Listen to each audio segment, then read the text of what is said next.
All right, so I'll start over. My name is Josh Cartwright. I work for the Qualcomm Innovation Center out of Austin, Texas. I'm going to be talking about SPMI, which is the System Power Management Interface. And you're probably all wondering, what is SPMI and why should I care?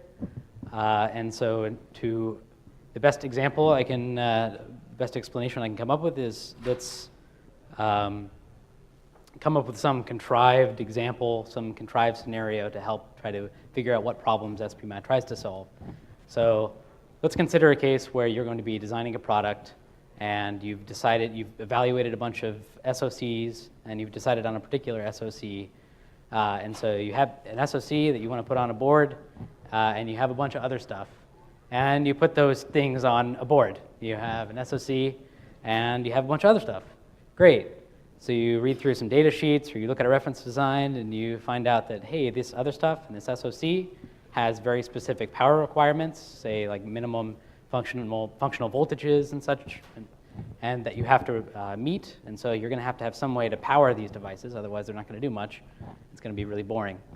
So one common way to provide power to these components is use a chip known as a PMIC. The PMIC stands for the Power Management Integrated Circuit. The PMIC typically houses voltage regulators and current regulators.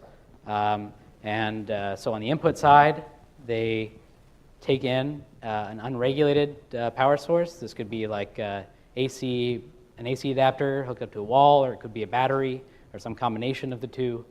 And on the output side, controlling the or output to the SOC and to the other stuff on the board, you get regulated voltages out there. And so if you look at this, and for your use cases, you have completely static power profile. This is all great. These regulators are turned on, and you don't have to worry about tweaking with these in any way, and you go home happy. Unfortunately, for those of us that customers expect some sort of power, they expect their battery to last more than 10 minutes on mobile devices. You need some way to be able to dynamically control these regulators in some way. And in order to do that, you're going to have some sort of mechanism by which you can communicate between the SOC and the PMIC chip. So if we look at this communication mechanism, we sort of think through some requirements that you might place on this mechanism. You might come up with the following. You might want to be able to connect multiple devices and multiple PMICs. For example, in my contrived example, I only had one SOC and one PMIC.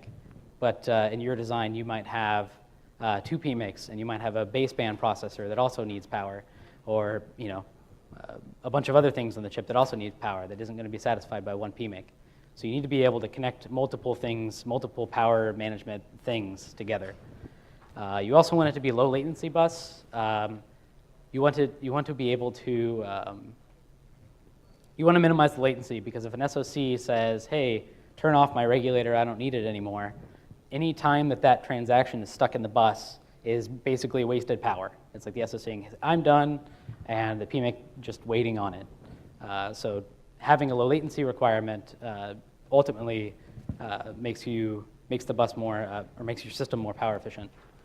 You also may want to have two-way communication. You may want the PMICs to notify the SPMI, you may want the PMICs to notify the SOC and say, hey, listen, I just hit some thermal problem. I need immediate attention. So basically, an interrupt-like mechanism. You might want that. You also want the bus to be resilient to components on the bus just kind of disappearing. You might have a component on the bus that is controlled by a regulator, and when that regulator gets turned off, the chip just kind of disappears off the bus. And so you're going to need to come up with some sort of protocol for things coming up on the bus and being taken down on the bus. So you might need that. And of course, everyone loves simple things. It would be nice if things were simple. That minimizes gate count, and having a simple, if you can minimize the number of wires that are used for this bus, that helps your hardware layout folks, and other things you might require. So as you might have guessed it, these are all things that SPMI tries to solve. So before I continue, I'm going to say that SPMI is a MIPI Alliance. It's a MIPI Alliance specification. The MIPI Alliance is the Mobile Industry Processor Interface. So it's basically a collection of SoC vendors and hardware, mobile device manufacturers that decide on specifications for being able to easily connect and replace components. So the SPMI architecture, you can really think about it as you have nouns and you have verbs. I like to think about it that way. You have a series of components on the bus, and then you have a series of things that the components can communicate about. So if we look at the components first, components fall into two categories. You have a master component or a series of master components. SPMI, as specified, currently allows for up to 4 masters. One of those masters has, at any given time, one of those masters has a special responsibility, and that master is known as the bus owner master, and it is the one that is responsible for driving arbitration on the bus. And this responsibility can float around amongst all the masters on the bus. I'll talk about arbitration a little bit later. In addition, I mentioned that all masters can initiate requests. Yeah, that's something that all masters can do, which is different from slaves. So in the slave case, you can have up to 16 slaves on the bus at any given time.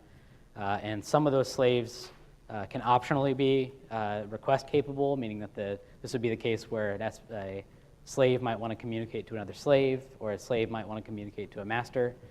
Devices that are actually capable of doing so are known as request capable slaves. And not every slave has to be a request capable slave. So this is a logical bus layout, how this might work. It's very, very simple. But in this case, you have 2 masters and 4 slaves on the bus.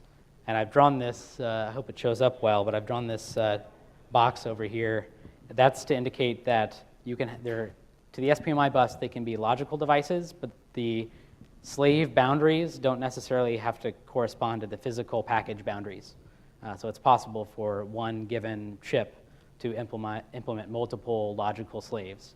Similarly, it's possible for a single chip to implement multiple logical masters, and any combination in between. So that's a little bit about the components. You also need some mechanism by which you can address these components on the bus. So I said you could have 4 masters. You are given a 2-bit address space, and all masters are assigned one of these numbers out of these 2 bits. Every slave on the bus is given what's called a unique slave identifier, which you have 4 bits for that. SPMI also has this functionality by which you can assign 2 slaves to the same group and be able to address them at the same time with the same sequence. It is worth noting here that the 4 bits between the unique slave identifier and the group slave identifier, it's a shared address space. So you can't have 16 unique slaves and 16 groups. It doesn't work that way. The total number of slaves as they're defined, and the unique slaves and group slaves can only add up to 16. So that's how addressing works. You might be wondering to yourself, okay, well, how do I enumerate these things on the bus? That would be swell.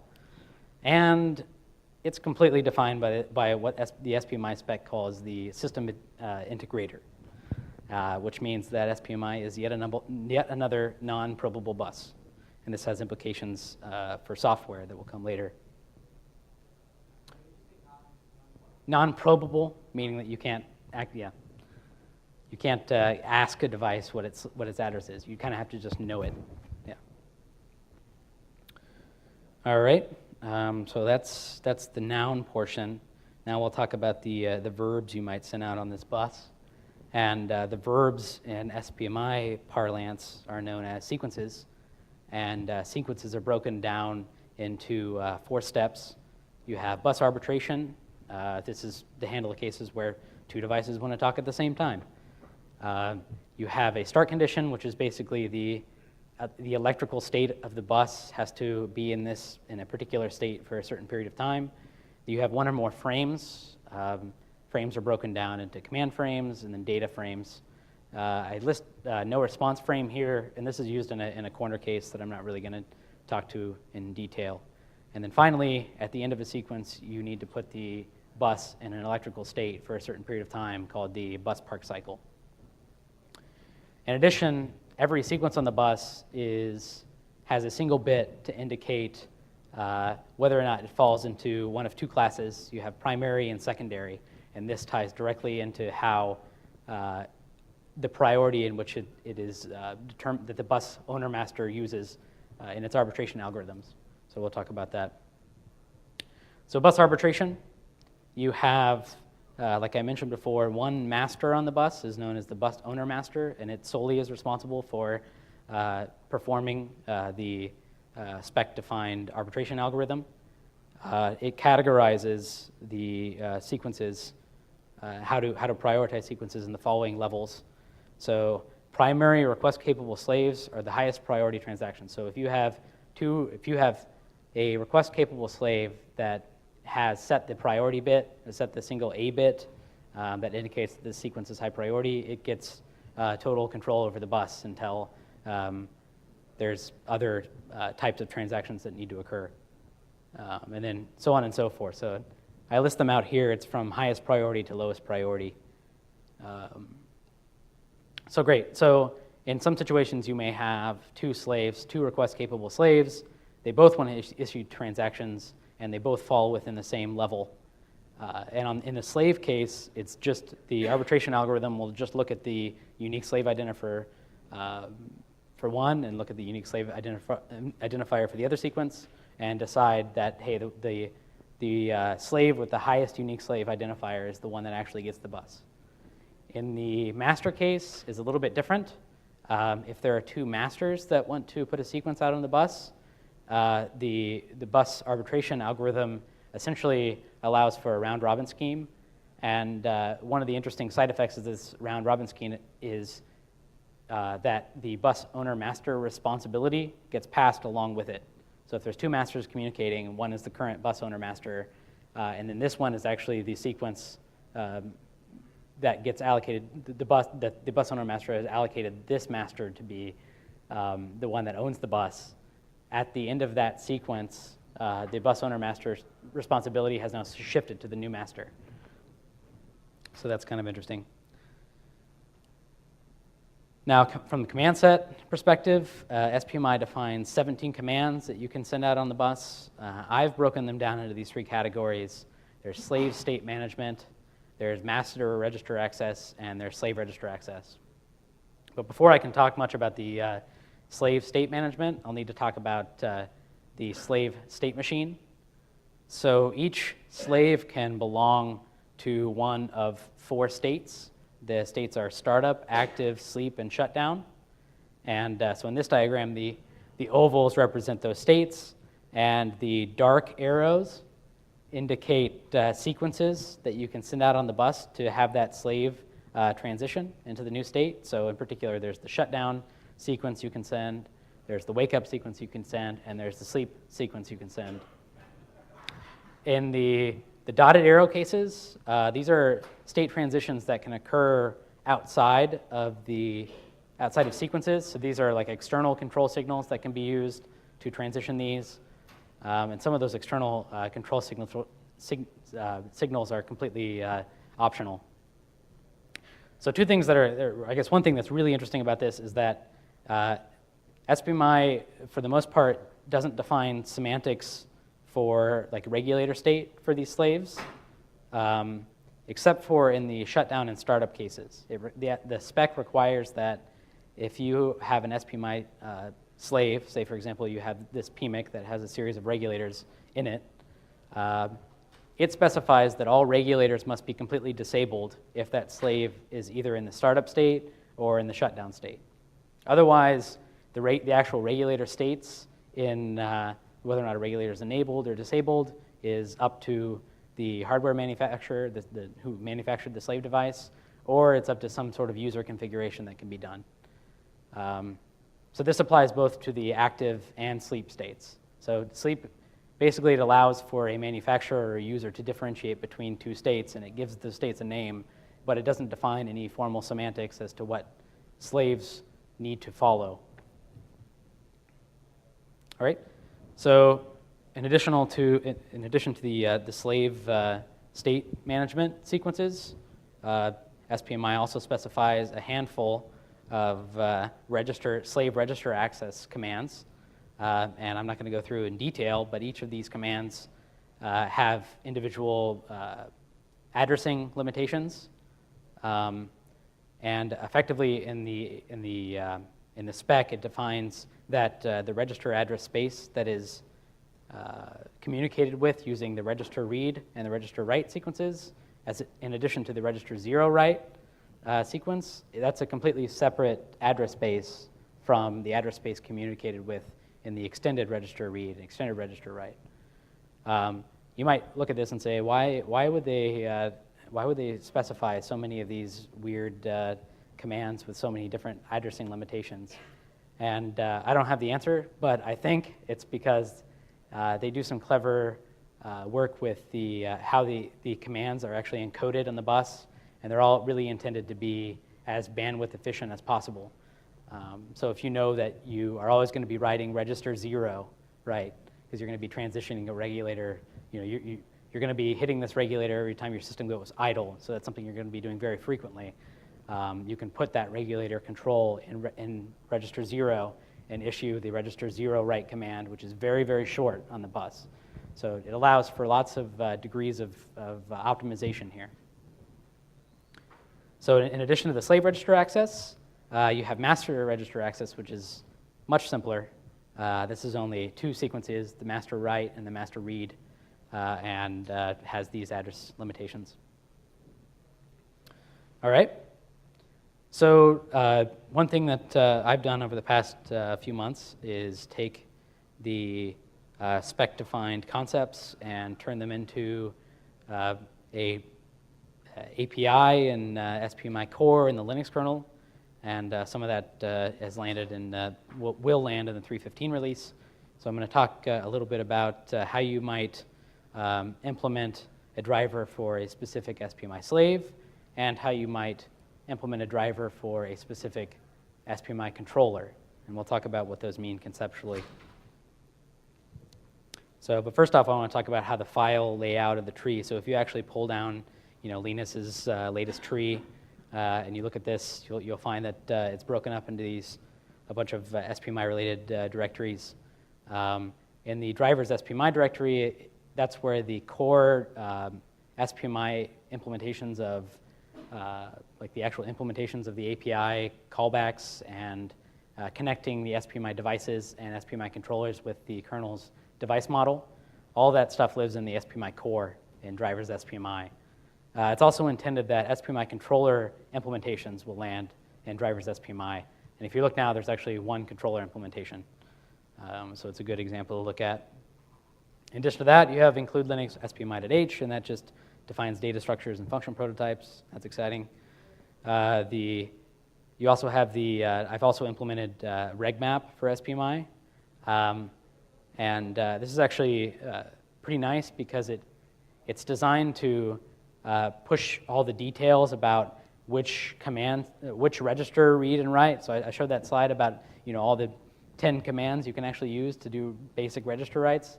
It pushes that all into the SPMI logic. So if you're writing a driver for a specific PMIC, you can just call regmap write and regmap read. And under the hood, it's responsible for figuring out, hey, can I make use of this more bandwidth efficient command sequence? And if so, it uses it. So that's kind of nice. In addition, there's device tree bindings and the standard device tree documentation. And like I said, it landed in 3.15. So, all right, data structures. So 3 core data structures in SPMI. You have struct SPMI controller. It's intended that there is one instance of an SPMI controller object per hardware block that's capable of acting as a master on the bus. In addition, you have SPMI device.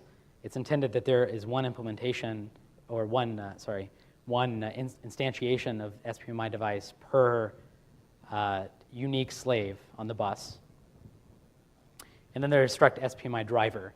And this is used if you want to implement a driver for your particular PMIC or your particular slave. So we'll look at these in a little bit of detail, starting with SPMI controller. So the SPMI controller object, maybe you can read this, maybe not, but I'll describe it. It has two data members. One is just used to hook into the kernel's device model. The other is largely for the SPMI core and the device model to be able to differentiate in the case where you have two SPMI controllers in the system at one time. And then there's a sequence of 3 function pointers that a controller object is responsible for implementing. I point out here that there's a SPMI controller get derv data. This allows you to get private data for your particular controller.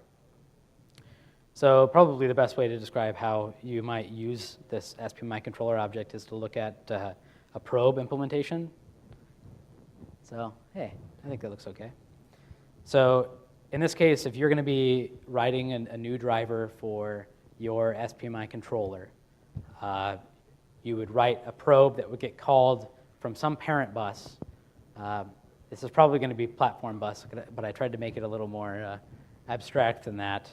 And in your probe call, you're going to have to issue the following commands, basically. You're going to call the SPMI controller alloc function, and this will give you back a handle to a new SPMI controller object. At that time, it's in this uninitialized state, so it's not actually hooked up to the SPMI core yet. And you give the SPMI alloc 2 functions. One is the parent device for this controller, and the other is a size of some private data structure that you need to use to maintain some state in software about your controller. And then you call SPMI controller get driver data, and then you initialize whatever you need to for your controller, and then you set up your callbacks, which will be called by the SPMI core, and then once you have everything initialized, you call SPMI controller add. And SPMI controller add, that's where it has all the logic to actually connect this SPMI controller up to the Linux kernel's device model, and also it houses the code which will actually enumerate children. That is based on like device tree, for example. I'll talk about the bindings for that. So I zoomed in on one of these functions. The read and write command, all these 3 functions are fairly similar. So I zoomed in on one in particular. This is read command. So this is your, if you're writing a controller driver, this is the function that would be called by the core when a SPMI driver for a particular slave wants to communicate over the bus to the slave. So in this case, you get this callback, and you'd be handed your controller handle.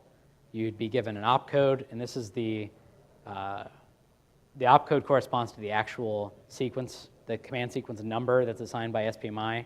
And in the include Linux SPMI.h, you'll have some symbolic, some pound defines you can use to simplify or make it clear what you're looking at. But in particular, your opcodes will be one of these. In the case where you're talking about the read command, you'll be giving SPMI command read or read L for read long, or extended read L, which is extended read long. In addition, you'll be given a slave identifier to communicate with, a register access to within that slave to read, and a buffer to put the data into. And the write command is very similar. In fact, the function prototype looks very similar, except that it's expected that the core will give you a buffer to write out to your device. So that's controller objects. Now we're going to shift gears to talk about on the slave side. If you're going to write a driver for a particular SPMI slave, you would create an instance of this struct SPMI driver object in the kernel. And if you look at it, it's fairly simple. The callbacks are probe and remove. That's exciting. And like most drivers in the Linux kernel, your probe is called when the kernel or the SPMI core is able to determine that a slave that you support has been found on the bus, and remove when things are going to be ripped out. So yeah, so similar to the probe case, I'm going to look at how you might actually describe what an SPMI driver would look like. So in this case, you create a table for device tree data. So going back to my discussion about how SPMI is yet another non-probable bus, we've made use of device tree to allow you to describe what the slaves are, what their assigned addresses are, and what their programming model is, what the compatible strings are. And so you do that, you define this table, which is your OF table, then you give it to the struct SPMI driver object. And then you hand it your probe and remove calls and call, or just use module SPMI driver, which is a macro, which will make the module actually get loaded or cause it to be registered when the module is loaded. All right, so if you notice in the slide, actually back 2 slides, there is a handle that you're given in the SPMI in your probe call. And in this you're given a handle to an SPMI device object. So we'll talk about what that really means. Like I mentioned before, SPMI, the struct SPMI device, it's intended that this is, you have one instance of this device per unique slave on the SPMI bus. And I mentioned that your device driver should not really be messing with these SPMI device objects. These are instantiated entirely by the core based on how it's been described in device tree. But I listed here because it's kind of interesting. You sort of formalize this concept that, hey, there's one SPMI per unique slave ID by, you can see that there's a slave ID member in this struct. And you also see that a SPMI device is associated with a given controller. So yeah, so now, say if you're implementing a driver for a slave, you have your probe callback, and you've been given this SPMI device handle. Now, what meaningful things can you do with this? And so the SPMI core provides implementations of these. So these map pretty closely to the actual command sequences that would be issued on the bus. So you have the register access functions. You have the slave state management functions. I will say that this is an incomplete list. Largely, when I was doing this implementation, there are certain command sequences that our SPMI slaves don't actually implement. So if you come along later and you have a different slave that implements it, patch is welcome. I talked how device tree is involved in this. This is what the device tree bindings look like for SPMI devices. You have the top level node is intended to model the SPMI controller device. And the SPMI controller device must have 2 properties. Must have the address cells property, and it has to be set to 2, and the size cells, which must be set to 0.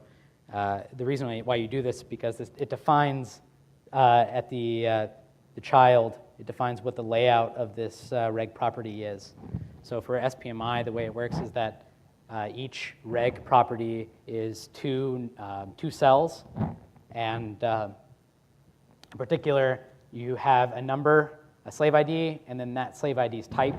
So in this case, you have a child device on the SPMI bus. It has 0 is its slave ID, and that is a unique slave ID. Now, in the more interesting case for the child 7 node here, you can see that this child is given the 7 as its SPMI unique slave ID, but then also this child has also been given this 3 number, which means that it belongs to the group slave ID, the 3rd group ID, basically. And again, I will also mention that the implementation as it exists right now upstream doesn't actually support group addressing, and that's largely just because we don't use it. So, but when the specs were defined, there was quite a few I had some back and forth with Steve and Warren about what these patches should look like, and the bindings have been defined this way so that in the future, if we did want to support this, we wouldn't have to change the device tree bindings. So I think now it'll just, if the SPMI core sees this, I don't know if it kicks up a warning or it might just error, I don't know. All right, so I've been talking largely about abstract spec-defined stuff, and let's talk about how, in the real-world scenario, what it looks like for Qualcomm and how Qualcomm's been using this. So in particular, I'm going to talk about one chipset that is the MSM8974. Marketing calls this the Snapdragon 800 series of SoCs. But it has a quad-core crate, Adreno 330, and a bunch of other stuff on it. When you design one of these into your board, into your phone or whatever, you design it along with two PMICs. There's the PM8841 PMIC and the PM8841 and 8941 PMICs. And these PMICs, like most PMICs, serve as a house for regulators, for lack of a better word, and are used to power the SoC and peripherals. Obviously, there's other miscellaneous functionality that's thrown in here. Battery management and charging is also a responsibility of the PMIC. The PMIC also has GPIOs. It has like the RTC. It also has like keypad entry and PWM and all sorts of other stuff. And so for the 8974 and for the later chips, we had decided to take advantage of the MIPI-defined SPMI spec as our control and communication interface between the SoC and the PMICs. And so how this sort of looks out from a logical bus topology point of view for us on this platform is that you have the MSM8974 SoC up here on the left. It has a hardware block known as the SPMI PMIC arbiter. And the PMIC arbiter, it's called the PMIC arbiter because there's multiple things on the SoC that might want to communicate with the PMIC. And so it implements arbitration not at the SPMI level, but before it hits the SPMI bus. And so in my thick blue line here, you can see that the 8841 implements two logical slaves with those slave addresses. The 8941 also implements two logical slaves. So that's about it. Anyone have questions? A lot of data. Go ahead. Is it supported to use that bus in your chipset for other things than the PMICs?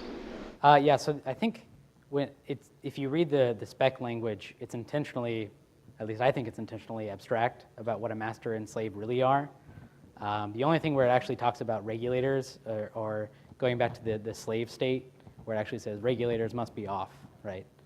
So I think it is possible. I don't know if anyone would actually implement it, but I mean, we make use of it for miscellaneous functionality, so you can arguably say that that falls into that category. Yes?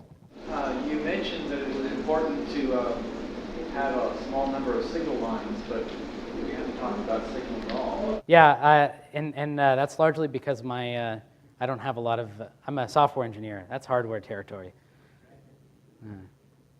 That's my cop-out excuse. It is a two-wire bus, so it's two-wire data clock. It's pretty basic. I don't know about data rates or anything. It's really not. I think latency is much more important than throughput in these scenarios. So, yeah. Circa 8.4 megahertz currently. Okay. Isn't it very similar to PM bus at some point? Wasn't that pretty much designed to solve the same problem? I know nothing of PM bus, so I can't really say. How about SM bus? SM bus requires external interrupts, right? It requires more pins. Yeah, I'm also not familiar with SM bus. I will note that, because you brought up interrupts, SPMI actually does not define interrupts at all. That's an interesting note. It doesn't have interrupt lines. And I think it's intended that you might leverage the master write sequences, which is what Qualcomm has done, is like, hey, if a slave issues a master write, we turn that into an interrupt in the SoC. So I don't know if that's something that other implementations would use or not. The general question is just, why there are all these other two-wire and three-wire buses out there. Why invent none of these? I guess that's really what it comes down to. Because this one is better. Yeah, clearly. But Qualcomm was part of the MIPI Alliance driving this, right? So moving from the completely proprietary SPI going to SSBI, I think this is a step in the right direction, even though you had to implement yet another one. Yeah, I agree. I didn't catch that point. Previously they used SBI, SSBI that were very proprietary. Yeah, it was a Qualcomm proprietary standard for communicating between SoC. Yeah, and we went to an open standard for the 8974. Make it yourself. Nice. Yeah, this is BP standard. Yeah, sure. For the voltage control, there should be some latency to like turn on off or scanning the voltage. So how to get the finish signal? I'm not sure I quite understand the question. What do you? I mean, I turn on, but I'm not sure when it is actually turned on and stable. And how? Yeah, so I don't think that the SPMI, I don't think that's within the scope of what SPMI defines. I think that's something you have to characterize. Maybe I need to holding the status in the PMIC by through the bus and you get the status. The PMIC I mean, you could do that, or you could also, if you're writing a driver for your PMIC and you've characterized your PMIC with given timing constraints, you can push those constraints into your slave driver. So from this, we don't have the way to get this signal, right? But a slave can actually request a message. We call it a requesting slave. Yeah, it can request to send a sequence on the bus. So you could design a slave where you turn it on, and the first thing it does when it's stable is it actually sends you something in the background grid. Don't pull anything. And I believe that the Qualcomm PMICs can actually do that when you actually reach a stable. Yeah, there's some external control signals that can be toggled. Because you have the same option if you actually get a short circuit. You might want to know that the voltage is no longer stable. Okay. Even if you turn it on, you reach a short circuit for some reason, you might want to have that reported back as well. You said external signals could be enabled? Yes. Yeah. So SPMI, I talked about these external signals, but input to a slave, there's two signals that are optional. There's like an enable and reset, and I believe that there's also an optional output for like that to indicate that your output is voltage. Yeah, is stable. I don't know. And I'm not sure if the question is proper. Do you use this for, I mean, every core has its own regulator. For maybe, we have for 4 core, I have 4 regulators for it, 4 voltage domain for it, right? In the 8841. Yeah, it depends. For Qualcomm. Yeah. Well, I mean, like I said, it depends on the PMIC and the power grid layout. It's expensive design, I think. I guess it depends. Sometimes you might have customers that value the level of control you gain from individual voltage rails. Power efficiency versus cost. Yes. When a slave initiates a write onto the host, does the host get to know which slave did that? Because each one might have a different perspective of what a write means. Not sure I really understand the question. Was there a mechanism? Oh, can slaves only request attention? Yes, they can only request attention, and it's a responsibility of the bus owner master to say, yes, now you can actually send a sequence. Oh, okay. Yeah. And that sequence contains the slave ID Correct. and which master you want to send it to, and then which register. Now, it contains, so in the case where you have 2 slaves that want to communicate with each other, what would happen is that, say the slave over here, it says, hey, listen, bus owner master, I want to transfer a sequence. And the bus owner master says, okay, yes, you speak now. And it sends a command sequence that only is the same command sequence that a master would send. It's slave register write or slave register read or whatever, and given a particular slave address, right? A unique slave ID to write to, and the slave address to write within that slave. Okay, it's fair to say, though, then, that the slave recipient of that sequence would not really be able to differentiate between that sequence having come from the master or having come from another slave. Is that correct? I think that's the case, yeah. Although I'm wondering what the use case would be where you'd want to differentiate. Yeah, that's a good question.